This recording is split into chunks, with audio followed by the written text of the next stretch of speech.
Welcome back to the Gambit Stratagem.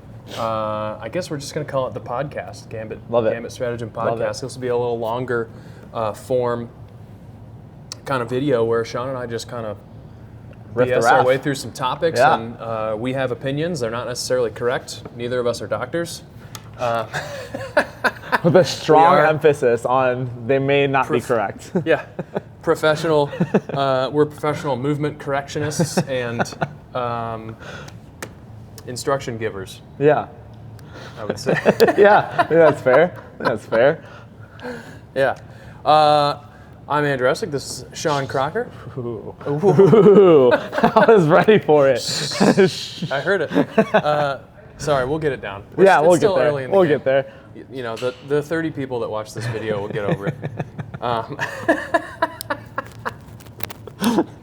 Or listen to it, or watch it, whatever happens. If you're watching this and you're not subscribed to the YouTube channel, subscribe to the YouTube channel. And I know that all YouTubers say that, but I'm saying it because we need to get to 50 subscribers before we can live stream on YouTube, and that is something I would like to do. We can live stream in 360-degree video, which I now have the capability of doing, but we got to 50 subscribers before they'll let us do it. Here's the thing, you can feel like you're in the room with us. Yeah, and I don't know. All you have to do is click the subscribe button. Yeah, and to be totally honest, I don't know exactly what we're going to 360. I mean, because we're kind of past the open, but man, for the open, imagine next year, surely we'll have 50 subscribers by next year. Murph would be fun. We could 360 live stream Murph. Wad with Pride. If we go to the semifinals, I could potentially live stream 360, or at least record 360. I don't know if I'll be able to. I could probably live. I'll figure it out. Yeah. We get 50 subscribers, I'll figure it out. Take it down the 360 camera, and you'll be able to look all over the place and miss none of the action. So that's that out of the way. What are we talking about today, Sean? Yeah, I think we talk about summation. Summation. There it is. Samsonite. I was way off. Give us a summation of the topics we're going to cover. So I was thinking talk about supplements today. We've briefly talked on it on the Stratagem before. Didn't go super in depth. It was kind of more of like, I'm just starting CrossFit. How do I weed through all this nonsense? Sure. And literally, like, since we brought that up, no one has requested us to go deeper into supplements, so we're going to do that. Give the people what they want. Out of all the... Well, and I think actually out of both of the requests we've had for topics to cover, neither of them were to go deeper into supplements, so that's what we're going to do today. Well, you also had an update to your supplement, so yes, your recommendation. So I'm going to talk about that. I started with a new kind of online doctor service called Wild Health, which is kind of partnering with CrossFit, and are trying to kind of like establish a network of quote-unquote CrossFit-friendly doctors and medical professionals. Which is great. Yes, absolutely love the idea. It's a subscription-based thing, and I thought I'll sign up for it. So I want to talk about my experience with that. Yeah. And then we wanted to touch on... Liver King. The Liver King. Not that either of us are experts in that. Sean probably knows a little bit more about nutrition than I do, but we'll kind of, I just thought that'd be fun to throw in a little, because I want to know what Sean has to say about the Liver King, honestly, and I thought we'd record Me too. Me too. So yeah, I guess I'll start. I'll dive into this Wild Health. So CrossFit popped up, and they're I forget what they were. I think they might have just been calling it CrossFit Health. But I got an email about it, and I subscribed for it. It was kind of like a, click this thing and fill out a form and let us know if you're interested. And when we kind of solidify this whole deal, we'll send you some information. So, of course, I signed up for it, and got back to it. There was like a deal, discount or something if I signed up for the full year. And I thought, you know what, I'll commit to 12 months. I'll just sign up. And the backstory for this kind of is that what I wanted to touch on, the story I liked sharing, is that I was having some stuff going on with my knee on and off for a couple of years, and I think that I had been told a couple of times it was due to like just excess quad tension. Like it just, muscle tension can make your body do all kinds of weird things. So I started getting a little pain here and there. I've gone through points where it was like uncomfortable for me to walk up and down stairs, and then I got my quads all stretched out and was feeling pretty good. Then I developed over while the gym was closed over quarantine. We were doing a lot of backyard workouts, and I was feeling really good. But then my knee starts popping like a knuckle when I would squat. So I'm, not a ton of pain, but it's kind of this, like, and I get into specifics about that because it's kind of a weird thing. It's like, who do you go see about that? Mm-hmm. And what is so I go to a chiropractor. I ask him about it. He does some adjustments on it. I don't really get any results. I feel better, obviously, when I leave, but right. I don't really get any lasting results. I continue to kind of try to change the way I squat. I've rested. I've taken anti-inflammatory stuff. I kind of avoid squatting for a while. I don't really get any solid results. So finally I say, you know what, I need to find somebody. Can I get a recommendation? I'll talk, ask around for somebody who is a medical doctor, an MD, but knows about, or I should say is pro exercise. Yeah. It seems so obvious, but like we've both met so many people that their doctor's first thing is don't exercise. Yeah. I mean, like I just had a recent bout into like kind of the standard medical practice, and that was the very first thing. It's like, no, you're not working out. Yeah. It's like, okay. Well, yeah. And so my thing was, I just don't, and going into it, I'm asking for a recommendation. I say to the person that I'm asking for recommendations from, I just don't want to go in and have somebody like give me an x-ray, tell me to stop squatting, and start taking ibuprofen. Yeah. Because I just think that's total nonsense. Absolutely. It's not helping the problem. Yeah, it's going to reduce my symptoms, but that's not the problem. Symptoms versus problem. So see this recommendation. This guy lifts a lot of weights. He's kind of a bigger guy. I feel like he'll be in tune with it. Go out, do the whole deal. I pay it's like $120 for the doctor's visit, and due to the way my insurance is, which I'll get in later, I'm basically on the hook for everything until I reach a certain dollar value. Okay. So it's basically like it's great insurance for like major medical stuff, but for like prescriptions and kind of one-off doctor's visits, I'm kind of on my own for the most part. And so I go in and he says, "Well, what are you doing?" And I'm kind of trying to skirt around the fact that I CrossFit because I can tell that, where the conversation's going to go, and I can just feel the energy shift in the room when I say, I CrossFit. It's like, okay, well, how much are you squatting? And I say, well, 2 to 3 times a week, but sometimes just body weight, like with no weight added, and other times heavy, sometimes high rep, sometimes low rep, like it's varied a lot. Mm-hmm. And of course he says, well, you're squatting too much. Sure. Like that's a lot of squatting, and I'm kind of like, well, I guess it's relative to me. Yeah. I don't think that's a lot of squatting, but maybe he's right. I'll give him the benefit of the doubt. At no point in time does he ask to hear my knee pop, or touch my knee, or move it in any way. Then he proceeds to prescribe me a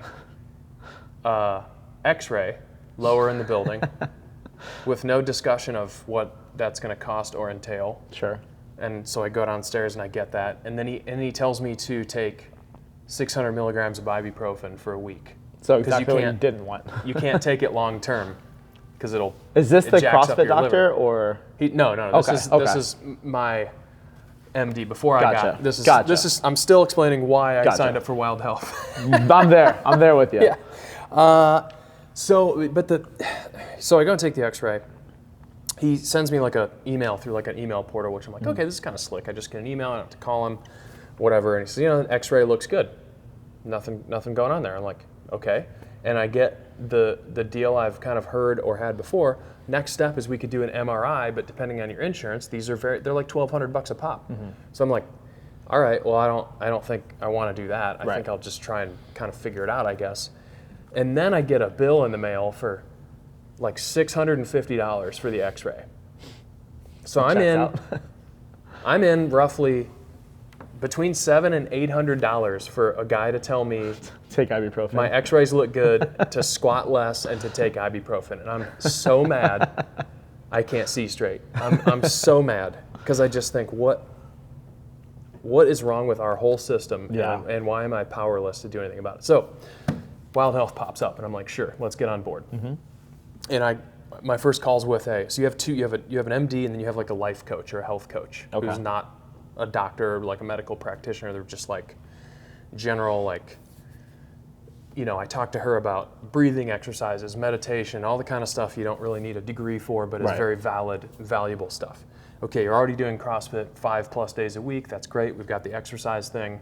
She's asking like, how's your sleep? How's this? How's that? cover a lot of stuff, and I just tell her, I shared that experience with her, and I said, I just want somebody to like, to really hear what I'm saying and give me valid, for sure, advice. So I did that, and one of the big things they did for me was, well, oddly enough, I'll stop and I'll say that I didn't actually get any help for my knee from this person. What I did was sign up for Knees Over Toes Guy programming, Athletic Truth Group, and that's what really kicked my knee. And my knee feels great now, so can't recommend that enough. Because after that, I knew, hey, short of going to like an orthopedic surgeon or somebody who just wants to cut on me or medicate me, I got to figure this out on my own. It just is what it is, to my knowledge. So I'm like, you know what, this programming's $50 a month. I hear good stuff about it. I like what I see on Instagram. And if you know from watching any of my videos, I buy anything anyone tells me to ever on Instagram. So this seems like a no-brainer. It's a no-brainer. And it's best 50, it took me 12 weeks, like a solid 12 plus weeks of doing that program for my knee to stop popping. And one day it just stopped popping, and it never came back. Yeah, well, you also have to think, like, I mean, you've been CrossFitting for 12 years now. Like, the damage didn't just happen overnight. Like, it accumulated over time, people, right? It's like, so 12 weeks in the grand scheme of things is very, very small. When I get like a 70-year-old in my master's class and we're talking about mobility issues, I'm like, you're 70. How long do you think this problem has been happening? 50 years. Yeah. You're not going to fix this in 2 weeks. No. I'm sorry to tell you, it takes. Yeah. So I was kind of like, and I just stayed the course, and I was like, you know what, even if this doesn't help my knee thing, I like everything else it's doing for me. Yeah. So I'm just going to stick with it. And I know that he's issuing these challenges to my joints and like range of motion and stuff that I can't really complete. So I'm going to stick with this until I can hit those range of motion standards, and then I'll judge the program. And yeah, like I said, it like 12 plus weeks into this thing, I suddenly start seeing the results I wanted. Yep. So yeah, sign on with Wild Health, and I'm only a couple months in, but the big thing I'll say is they did a full blood panel. That's part of the process. They want a blood.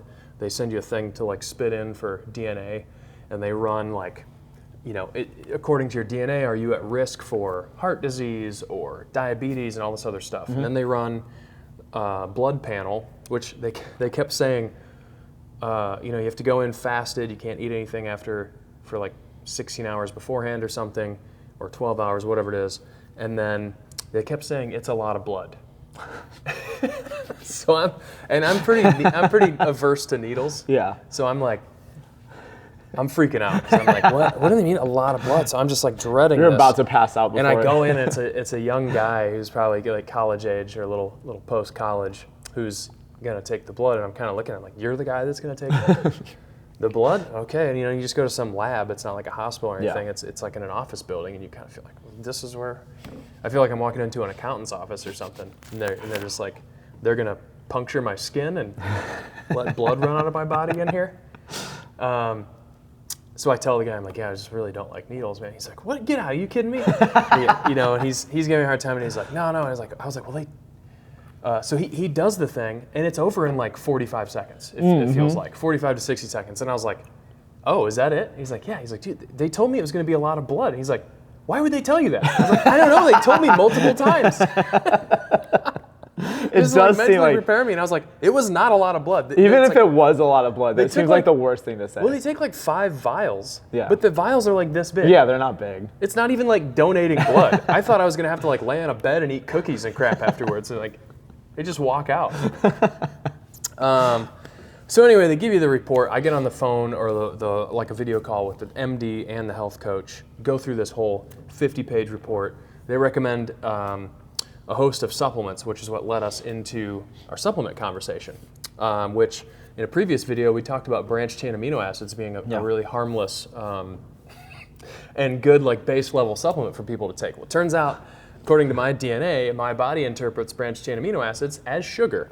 Apparently, and so I get like a huge insulin spike, and it has probably stopped me from losing weight appropriately and kind of gotten me all kinds of jacked up, but also explains why it makes me feel good mid-workout, like intra-workout. It gives me energy, because she's like, you literally, the way your body digests it and responds to it, you literally might as well take like a teaspoon of sugar, which to then I responded, well, what if I just eat like Sour Patch Kids? And she said, no, the idea is to not have the sugar. You're looking at this the wrong way. So point being, like, I got recommended nothing crazy, pretty run-of-the-mill supplements, vitamin D, zinc, glutathione, which I don't know much about, but is a really readily available supplement. Like, you Google it on Amazon. Amino acid, I believe. I'm just gonna stop there because we're not doctors. And you know, and I should also preface this with, like, we are not by any means recommending you take any of these specific supplements. This is after having an extensive blood panel and a professional look through all this stuff. And they gave me a specific, like, you know, milligram dosage to hit, whatever. So zinc, vitamin D, glutathione. The only one that was specific, they also said, like, are you taking creatine? And I said, yeah, but not super consistently. He said, are you opposed to taking creatine? I said, absolutely not. She said, you should get on that. It's good for you. So they were very pro creatine. They were like, ditch the amino acids and then stop snacking close to bedtime, which was like my big thing. I want you to be fasted like 12 hours minimum every day or more. So it's not necessarily like a full-on intermittent fasting thing, but like, hey, if you're going to sleep 8 hours, for example, stop eating 4 hours before bed. Or if you're not going to eat for an hour to 2 hours after waking up, you could stop eating 2 hours before you go to bed. Did they give you a reasoning as to why, like, 12 hours? Yeah, she said eating too close to bedtime can really, again, jack up your insulin response. Yeah. It changes the way your body responds to insulin, which I had almost diabetic, like, episodes, I would say, where I felt like my blood sugar just crashed and I was really low energy and I needed to either eat immediately or take a nap. And like, so that, between the branch chains and the kind of fasted state, it was all, I was like, yeah, she was kind of like, does this make sense to you or sound accurate? Do you have questions? Like, no, this answers so many questions for me. And since then, my energy's been really good. So the 12 hours was just specifically related to, like, sleeping.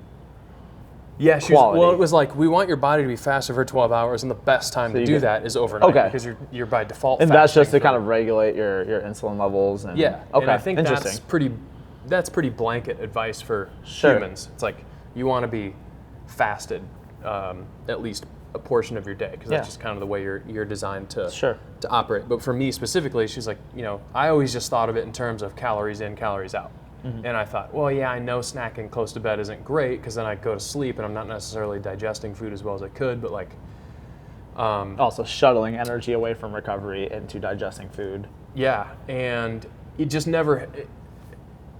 it's like a drug. Like, you're kind of addicted to late night snacking, and you just... The gravity of the situation never really hit me. So when she put it in terms of, this is jacking up your insulin, and she's like, you're not pre-diabetic, but your genetics tell us that you could be diabetic if you're not careful. Or you could become pre-diabetic if this trend continues, even though you're a healthy person who works out all the time. Yeah. And you're eating healthy foods. Like, it wasn't like I was late night snacking on candy bars or whatever. Like, sometimes it was, I'd like to get the 0 or low carb chocolate from Trader Joe's. Like, I'd have a couple, blocks of that or something. But now I've been really strict about, like, absolutely 0 calories after X time at night. Or I know that if my last bit of food goes in my mouth at 9 p.m., 9 a.m. I have to, 9 a.m. is when the very first time I'm allowed to eat in the morning. So I felt really good. And overall, like, I really like the service and the fact that both of these people were very understanding of, CrossFit, the movements we're doing, and like realistic about supplements and all this other stuff. And I think the idea with this is, even though this doctor is not located in town, she's pretty readily available to me via email. I can message her through the website and through the app, and she always gets back to me within 24 hours. And then when I need, she called in a prescription for me really quickly. And then the idea, I think, is if you ever need a specialist or something, they kind of have a pre-organized network of people that are like-minded. Refer you out too. So I'm not going to get referred to some guy who says you need to stop squatting and take ibuprofen. So luckily I haven't needed to pursue that, because, like I said, my knees over toes guy programming, shout out knees over toes guy, that helped a lot of my, like, some of my physical stuff that was going on. And then I thought, you know what, it's been so long, you kind of make assumptions about how well you're taking care of your body because you work out 5 or 6 days a week. Everything's habitualized. And you just kind of take for granted, like, I'm a healthy person. And then I didn't have any like red flags, but it was like, oh, here's, you see these numbers and it's like, well, your cholesterol's here and this, and she's like, are you eating a lot of meats and cheeses? And I'm like, well, Kelly and I got pretty into charcuterie boards at the house. I mean, who doesn't? And, putting, especially during like quarantine, we got real into charcuterie boards and it kind of became, habitual. And now it's like, we won't have one for a while, but then when we do, it's like 3 or 4 nights a week we're making charcuterie boards. I'm like, so I'm having a lot of cured meats. And she's like, yeah, you probably need to slow those down a little bit. We're gonna redo Bloodwork in 12 months and see where I'm at. And my goal is to really I'm gonna be good about these supplements. I'm gonna change the way I eat. I'm gonna take powdered greens more consistently, which was a thing I was kind of trying to do, but I'm gonna be way more consistent about that. I got a pre-bedtime supplement from our new Swolverine, our new supplement provider here in the gym, and it is a pre-bedtime like zinc, kind of like natural sleep aid, recovery, testosterone booster type supplement with nothing crazy in it. So I'm going to try and be, diligent in taking that, and I'm hoping to see. And my goal is in 12 months I want to see an elevated testosterone number. I want to see decreased cholesterol numbers and all that. So I will keep. I've also been doing in-body scans regularly, so I'm going to see how just these minor changes. I'm not doing big, I'm not doing macros. I'm not doing like sweeping nutritional changes right now. Making some of these small changes, I really want to see how that reflects on paper. So I will keep all 12 of you in the loop on what's on what's happening. I think to kind of like reverse back to it is like you having like specific tests to tell you what kind of supplements, vitamins, minerals, et cetera, to take. I think that's super valuable. And if people have the means to do it, like I think that's what they should do. Yeah, and like we talked about earlier briefly before this, they work with Thorne, which is a supplement company, and they've sponsored a lot of CrossFit stuff. I heard through the grapevine that CrossFit was kind of like a little bit sketchy with Wild Health, who's running this whole operation, because they were recommending supplements through a specific company. And like, we don't want this to be a pyramid scheme thing. But the approach was very casual. Like, hey, here's a link. If you don't know where to get the supplements, you can go to Thorne's website. Through here, you get a discount if you order through this link. But if you have another brand that you like or whatever, we don't care. Just go get it from wherever. So, it was really chill about it. They wanted to make sure they were giving me a resource to find the things. None of the supplements were like, I've been to chiropractors and stuff before. They were like, hey, you need this this gallbladder support thing. And there's go only to an acupuncturist. And there's like one company that makes this obscure supplement you've never heard of before. And they're like, you gotta have this. It's like, it's $120 for 30 days. And how is no one else taking this? Like, where did you find this thing? So, I think we kind of just wanted to retouch on supplements, and I think they told me to take fish oil too. So I would say I would say everything we said previously about supplements, which is to recap, to say that the base level of supplementation in our mind should be protein, potentially, depending on where you are nutritionally. Yeah, and I think most people can benefit from a protein. I mean, if you're eating adequate amounts. Well, sorry, if you're targeting an adequate amount just through food, can be very, very challenging. But I would maybe say above that, creatine, fish oil. Yeah. And that kind of then ties protein. into kind of like my personal supplements. Like I take a protein plus carb supplement. Carbs are, again, not needed. We've got a great one here that I love. It tastes delicious. Are you still taking Swolverine? Yeah. And for me, it's like if I'm just doing the class workout for the day, I'm probably not going to worry about the carbs. If I'm doing like class workout plus our sand training piece after or in between, I'm gonna knock down some carbs just so I don't feel like a boulder. Yeah. Right. Just so it gives me a little pep in my step. People that are double dipping, like they're hitting the bonus round or something, they'll say to me, "Man, I just did this workout today. It really took it out of me. I want to do the bonus round. I'm trying to recover." And I'm like, "Well, do you have a protein shake with carbs in it or something?" Well, yeah, I got. Well, now's the time to take it. Don't wait till after your second. If you're that drained, get that kick of carbs now so you can power. That's literally the only time I actually take the carbs. Like I'm not taking it like on off days. I'm not taking it on like single workout days. It's just if I'm feeling sluggish and I've got more to do, I'll knock that back. And so I don't know. I don't know what to say about branched chain amino acids other than that if my body responds to branched chains negatively, I can only assume other people's do as well. Yeah, I've always taken the stance with branched chains that like unless you're doing like I've worked with clients that have like this really aggressive fasting window. Yeah. And when we're starting to get up into that like 14 to 16 hour fasted range and they're doing a workout first thing in the morning, like you should probably take some branched chains. Yeah. Because it's getting some protein into your system. And that's kind of what exactly. I like too, like along, like we talked about going out to like a local competition or something, you're there all day, like it's tough to really eat a full meal, so you're kind of just snacking all day, and branched chains would really carry me through on one of those days. Right.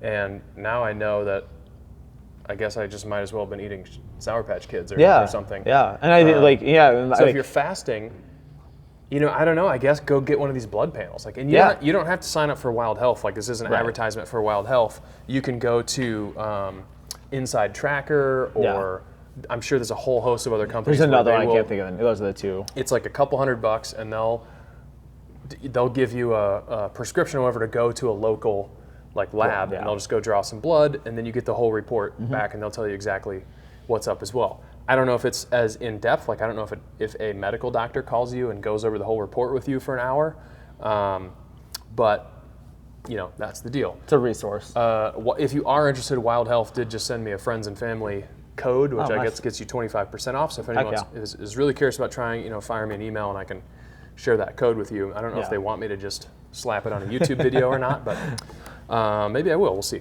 Yeah, I mean, and then kind of continuing that, it's like the other big ones I take creatine, not as consistent as I should, kind of a do as I say, not as I do kind of thing. Yeah. But I think science has shown like 3 grams, doesn't matter when you take it. I usually do post-workout just because that's when I'm shaking something up. I read that there's some evidence to suggest that post-workout window is the best time to get creatine, but there wasn't a significant difference in people that took it other times of day. It was just kind of like... Yeah, and like to highlight that is like I've gone through phases where I put it in like a morning smoothie. Like I'll break my fast with a smoothie and I just put it in there because that's what I'm blending for the day. Sure. Have I noticed a big difference? Absolutely not, right? No. I mostly just take it when it's convenient, when I'm mixing up a protein shake, because creatine doesn't taste like anything. So it's just a little extra powder. But I stand by that. I'm back on fish oil, which I've been off and on, but one of the things that my MD told me was that fish oil can be really good for brain inflammation. So not only like systemic inflammation, but brain inflammation specifically, which can help fend off dementia and other brain issues long term. So I'm all about that. I want to get back on board with that. But fish oil is one of those, I have been off and on it because it's not a supplement that I ever really noticed that I was taking. I just kind of felt like I was going through the motions, and we talked about this last time. But creatine and branched chains were the 2 supplements that I always highlighted because I'm like, I can really tell that I'm taking these. I can see a couple pounds gained on the scale because the water weight I'm holding, and I can feel that like I recover better from strength-based workouts when I take creatine routinely. And I guess now in retrospect, I can see why I saw a result from branched chains, because it's like I'd probably be better off just eating some type of food or drinking a shake or something to get calories in and some proteins to help recover from stuff rather than the equivalent of a teaspoon of sugar. Did you guys talk about what kind of fish oil? No, not really. Again, they kind of pointed me towards Thorn, but kind of said whatever. And I, fish oil is one of those things that I kind of just started buying a jar like at Sam's Club. I've never really had like fish burps or anything. Sure. I did get fish burps a couple times. It was really trendy to get liquid fish oil for a while from like SFH was a company we used to get, and then like Nordic Naturals or something, and got some fish burps there occasionally, and you had to like actually swallow the liquid, which was kind of gross. But there's a point where I was friends with this is our segue to Liver King. I'm waiting because Sean has told me in the past that he eats some weird stuff that. So is weird I was to me, so I'm good excited. friends. So I used to work at a health food store. This is probably 10, 12, 15 years ago. Basically like first job out of high school. And I was working with and kind of got introduced to this community of like raw meat, raw milk, kind of like raw carnivore folks. Yeah. And they turned me on to this fermented cod liver oil. And I can't remember the brand name. I believe they're still out there. It was the most foul tasting thing. And they did not make it in capsules. So like you basically scoop in, it looks like this congealed butter. And you just slap it in the back of your throat. Fermented cod liver oil. Oh, that sounds terrible. And so and I actually kind of had totally forgotten about this until last night. I was going through, like, couldn't sleep, just looking through Carnivore MD. I can't remember that guy's name. He's kind of akin to Liver King. And he had like this mock diet for the day that was, I think, fermented cod liver oil 2 to 3 times throughout that process, with, you know, raw liver and bone marrow and all of this other stuff that those guys are kind of touting and speaking on. Yeah, I'm just pulling up Liver King's website here. It's liver and bone marrow is the number one, like the first kind of point of contact there. And then like so I was interested in what kind of fish oil, because there's others. There's like there's obviously cod liver oil, there's Atlantic salmon oil, there's krill oil, there's all these other different types, and I didn't know if they had like a preference or if it's just like broad stroke, like take your fish oil. I know I feel better when I take it, like my joints feel better, a little bit more lubricated. It's just interesting tidbit. Didn't know if they had a preference. So so this is interesting because it says ancient primals evolved eating the whole animal, nose to tail, horns to hooves. But then under that it says prioritizes organic pastured egg yolks, wild caught fish eggs, raw full fat milk and cheese, homemade bone broth, and fermented veggies. Right. Which is immediately there, to me, that's kind of like, is that a contradiction where he's like, eat all these meats, but then now you gotta process your veggies? It's kind of the opposite. Okay, so man, I actually have the answer here. Okay. So the idea that these wonderful folks have is that vegetables, not as much fruits, but vegetables themselves contain preservation chemicals called I can't think of the name of it right now. But the idea is like a plant doesn't want to get eaten. They're actually especially hard on like seeds, nuts, things like that. Yeah. Because that's kind of how paleo always said. They were very wary of anything that had like a sheath on it. Yes. And it makes sense if you're just thinking about it, right? So the idea is like plants themselves inhibit digestion to try to warn off like predators, right? Mm-hmm. Things that are going to eat them, so that they survive, they thrive, they procreate, etc.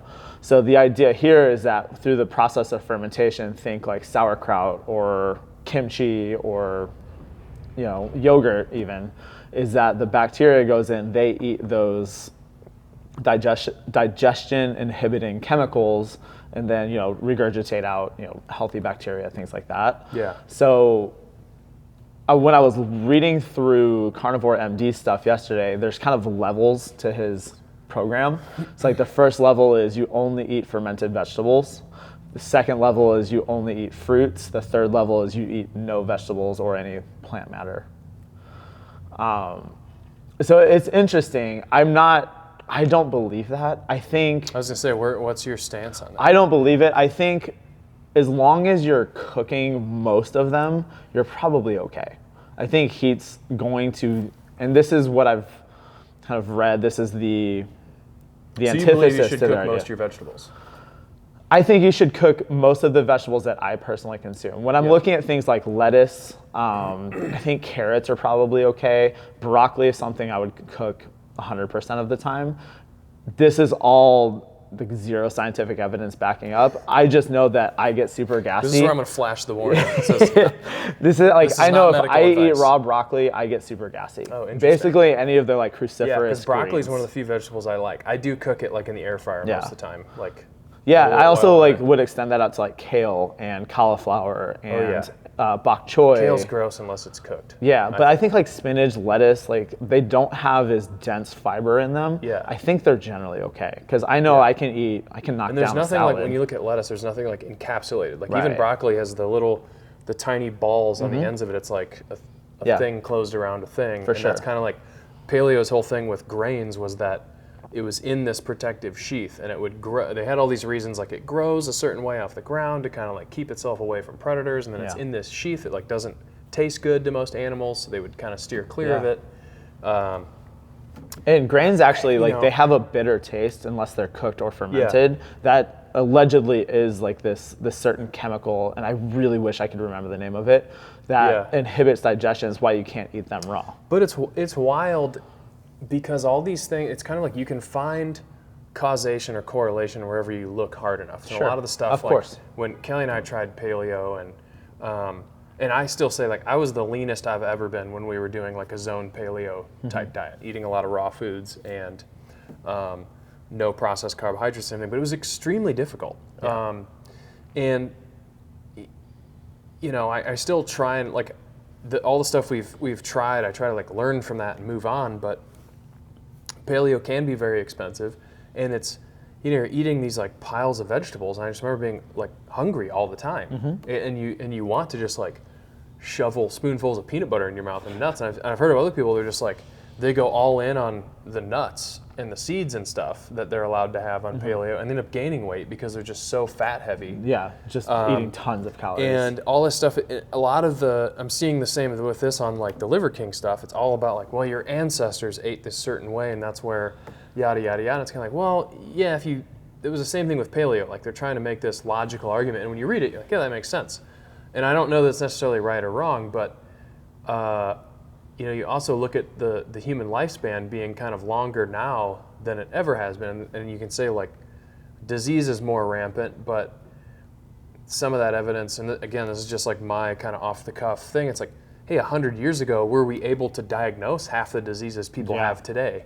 You know, people might have just dropped dead, and they'd be like, well, it just must have been his heart or something, and it might have been cancer that he'd been battling internally for You also have to, years. I think one of the facts that is so often overlooked is like the average lifespan of our ancestral humans was like 30 years, right? Like, again, we might have to like put up like an actual, an actual total like hearsay, but like, obviously, yes, they got, you know, killed off by, you know, warring and fighting, things like that. But it's like, now our average lifespan is what, like 80, 75, 80, something along those lines. It's like, but I think logically, and if there's a real scientific argument for this, I'm totally all for it. But I think logically, my brain has always said, well, you know, just because our Paleolithic ancestors would have, I agree, they would have killed animals and cooked it or not cooked it at different points on the timeline, I'm sure, or just depending on what was available to them.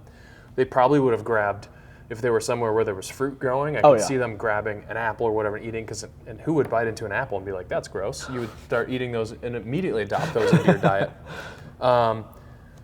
And some vegetables, like, I don't know, if you had nothing else to eat, I can totally see you trying different plant leaves and all that. I can tell you right now, if I'm sitting here starving, I'm eating grass. And they would have seen animals eat that stuff. And they would have thought, well, obviously I can sustain myself on it. So I can see where you'd come to those conclusions. But, you know, the fact that you can say, well, our Paleolithic ancestors ate this doesn't necessarily make it right. Yeah, you know, a lot of this kind of harkens back.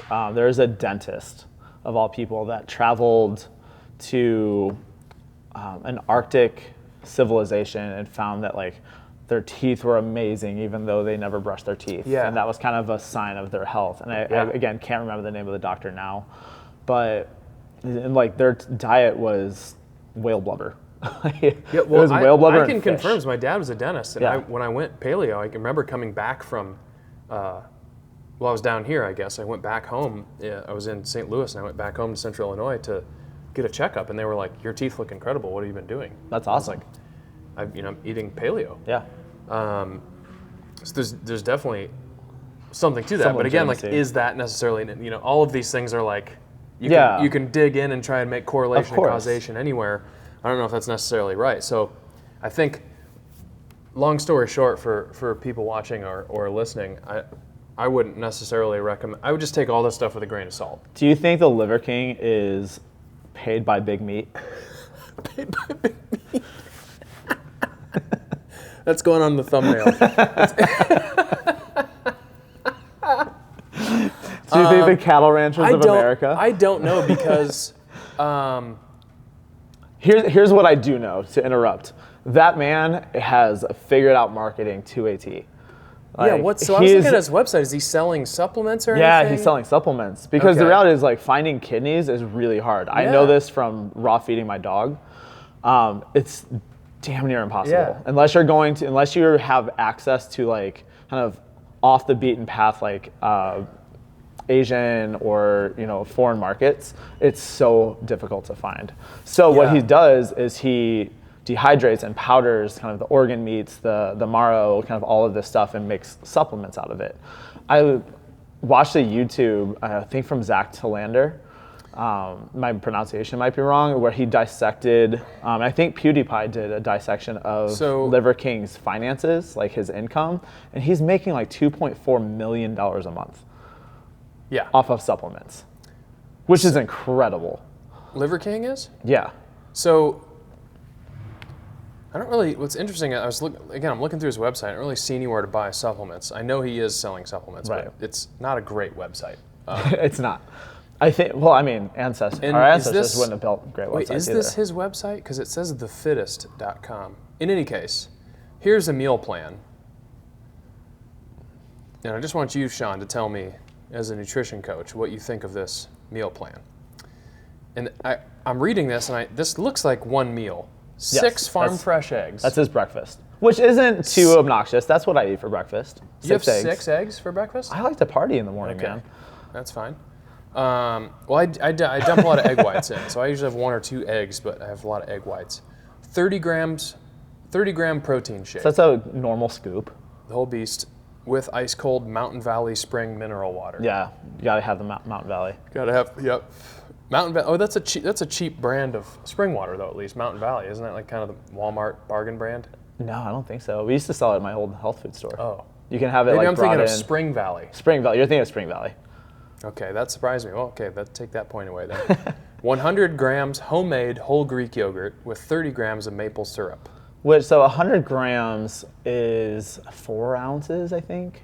Maybe a not little a ton, but under. it's homemade whole Greek yogurt. Yeah, no one's who's making their own yogurt. I've done it before. It's a lengthy process. He's throwing 30 grams of maple syrup in there, which I'm kind of surprised by.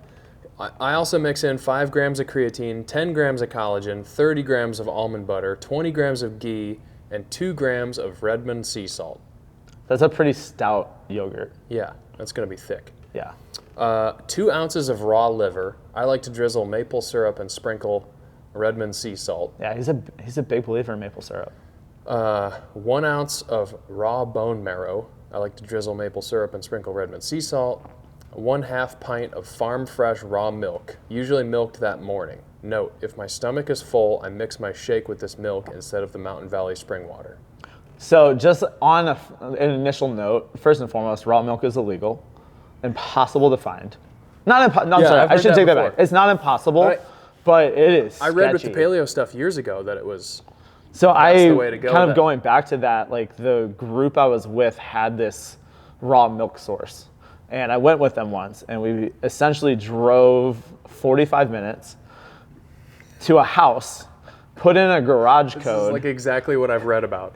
Put in a code to this person's garage, walk in, he's got like 3 refrigerators filled with milk and raw cheese and eggs and like raw ceviches that someone made, who knows who. You can buy cheese that says it's raw cheese, but you can't buy raw milk. Right.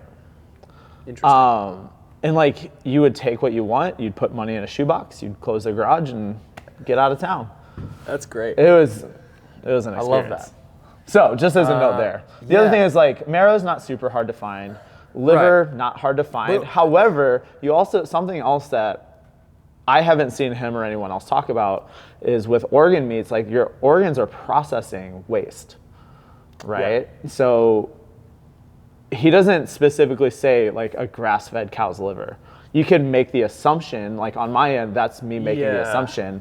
Yeah. But if you're just eating raw liver, isn't his deal that he, like the one article I read was like, he's got this huge piece of property that's worth, like he was already wealthy or had money from whatever job he used to have or something, and he's got 250 acres or something or more, and he's raising all his own animals and stuff. And at this point, he's making money potentially off selling supplements and social. He's got all the time in the world to make homemade, Greek yogurt. And obviously, you can source a lot of this stuff, like you said. Like you can go out and buy Greek yogurt that's probably pretty clean. Yeah.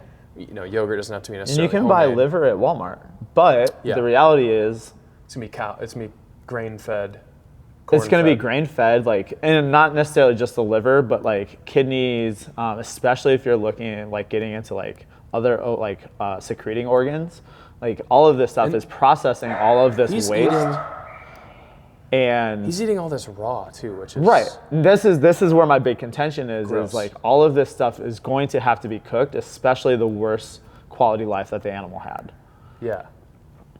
That's also a lot of food. Well, that's the other thing I was going to bring up is how much did this meal cost? If I went out and sourced, if I bought 6 farm fresh eggs, I went and got organic eggs from any super. So you're just average individual who works, who has a real job, who works and doesn't live on a farm and doesn't own. I own a quarter of an acre or something, probably not even a fifth or a sixth of an acre. It's getting really windy outside. It's totally impossible for me to raise anything on the land. And, we own and operate a gym in the cities. It's not like we can just pick up and move out to a piece of farmland and start raising all this stuff and have a 2-hour commute. Then when do I even have time to milk the cow and all that? But all that aside, it's I'm looking at this. I'm like, this is like a $25 or $30 breakfast. Yeah. There's also even if you're sourcing this stuff. There's no discussion on body size or type or activity level or so it's anything up that. here. Okay. Or on the I misspoke. I take it back. No, I mean just on the previous page it says no counting calories, macronutrients, or anything like that. We made it to the top of the food chain in part by being inventive and intuitive. Remain intuitive and listen to your body. It knows what it needs. Which is good. That's a good disclaimer. And he does on this other page. It does say it gives a macronutrient percentages that it's recommending. But we don't need to do that because we got to the top of the food chain. Right. But if you're looking for a macros guide, shoot. It just says if you're looking, which he's given all the he's answering all the questions. That's cool. If you're looking for macros guide, shoot for 40% protein, 35% fat, and 25% carbs. Yeah. Okay. It's not what I would suggest for really most people. That's not what I heard because you usually go 30, 40 I or don't something. Generally do percentages. I base it off of total caloric intake. I would say that it would be a decent fat loss profile. I mean, it really depends on the person. It's it's not uncommon for me to go down to 30%. 30% fat's usually kind of on the low end, but I've gone up to 40% carbs before for athletes. Yeah. So there's a lot of wiggle room within there without kind of going down that rabbit hole. Yeah. And the thing, and I don't want to start to put down organ meats. I think they're super nutrient dense. I think they're very valuable, and I think everyone should eat them. Here's the supplements. I found them. I think everyone should be eating. If you eat meat, everyone should be eating organs occasionally. I would cook them. Okay. He's got a vanilla protein, nose to tail protein blend. Love that for him. It's $64 for one bag. And I'm assuming it's 30 servings, but yeah, probably. Hard to say. Yeah, I think whenever we kind of look to wrap up kind of my perspective on is I think he's making a lot of money off of this allegedly testosterone-laden body that he has. Yeah. I think it's easy to look at someone like him and be like, yeah, let's do that. Yeah. I want to look like that. Well, and what we don't know either, because you're basing this off of ancestral people that we don't have necessarily even a lot of hard evidence at this point, I don't think, because it seems like a lot of hearsay. The news we're getting is kind of flip-flopping. I did read something, talking about our ancestral lifespan. It's I think I read something a while ago, no, they actually lived to 40, 50, 60 years old. But notoriously, we've found bodies of 35-year-olds in the ice or wherever, and that's where that comes from. But you're still talking about we got people regularly cresting 100 years old at this point with modern diet. So, but I feel like you've had a few people Mark Bell, powerlifter, went keto a while ago. Yeah. The guy, Rob Wolf, who was the big paleo guy, I think now is keto. Yeah. And now you've got, and Mark Bell looks fantastic, but it's also he was a pretty open steroid user before that, I think, because of his powerlifting. I think one of my favorite quotes ever is when Louis Simmons heard that Mark Bell was going off steroids, and his response was, I guess he doesn't want to be a good powerlifter anymore. Yeah, exactly. Rest in peace, Louis. Yeah, true. And but Mark Bell got freaking ripped. He also, like the Liver King, in all his photos when he's like, look how jacked I am, he's very red. Oh, okay. Like the Liver King looks red. Okay. And I don't know if that's due to attention. a meat diet or just like, are they getting out in the sun a lot and they're just like, they're just white guys that have been out in the sun a lot and they're just kind of a little bit sunburned and tan. I don't know, but those two things, I'm like, that's kind of interesting. But I've also felt like I've seen people that are hardcore vegan or vegetarian and they're not quite balanced or got like an iron deficiency or something, they look slightly yellow. Yeah, for sure. Like that was me when I was vegan. Yeah. I think ultimately, but I think like this, like going any extreme diet, if you go either direction, if you go veganism, whatever, and I would say like my advice to anyone, for the record, is do whatever you want to do. My advice is not necessarily to tell you to do this or not do this. My advice is take everything with a grain of salt and make sure you're doing it well, and maybe go get some of this blood work done so you can find out what's really happening inside your body instead of just blindly following the new trend or whatever it is. And you know, because what I was going to say was, we've got these guys now that are probably in their 30s and or 40s that are doing this and are saying, I lost all this weight, I feel great, I look great, and maybe they've gone and gotten blood work and that all looks good, but we don't know when they're going to drop dead. True. You know, because you've had guys that are like bodybuilders or pro wrestlers that are like, oh, I take a ton of steroids, but I do them correctly and I post-cycle and all this, and they're totally healthy, and then they drop dead at 48 years old from a heart attack. It's like, well, I guess pumping all that shit through your body was not actually great for you, as it turns out. I think to kind of steer the ship a little bit, land the plane, if you will, don't do steroids. Number one. Like, regardless of anything else. That's landing the plane. The plane has landed. I think when we kind of look at all, it's like kind of shooting more down the middle of all of these things. Like, just because I don't agree 100% with Liver King doesn't mean he's not right about things. Sure. Just because I don't necessarily agree with whoever the hot, sexy vegan is this day and age. I don't know who it is because I'm out of the loop, but doesn't mean that just because I don't believe in what they're saying, Lewis Hamilton, doesn't mean that they're not right about things, right? Like, I think there's always something to learn, and I think that's why I get kind of interested and invested and go down the rabbit hole with some of this stuff, is because even though it's not 100% something I believe in or I'm going to do, there's something to learn here. Right. So, yeah, and that's my thing. Like, go get some data. Like, go get some blood work done, which is one of the reasons I wanted to pursue this. And I that's really, at the end of the day, that's what I would recommend you do, is go get on an in-body scale somewhere, get your body fat and your weight and everything specifically tested at a regular basis, and then go get some blood work. Go see your doctor or whatever. You don't want to sign up for, you know, I'm kind of here shitting on Western medicine a little bit, but like, you know, go see whoever it is and like get some blood work done and just figure out where you're at, and then play with your diet. If you want to try you want to try eating liver and kidneys all the time, absolutely go do that. But then follow up with more blood work and see where you're at. Like, are you actually healthier? Like, do you feel better? Do you look better? And are you better on the inside? Yeah. We have this technology, so go use it. 100%. Cool. Thank you, sir. It's been a pleasure talking with you as always. Hell yeah. Subscribe. Get us to 50. Yeah, let us know. Is Liver King a hoax? Let us know what you think in the comments below.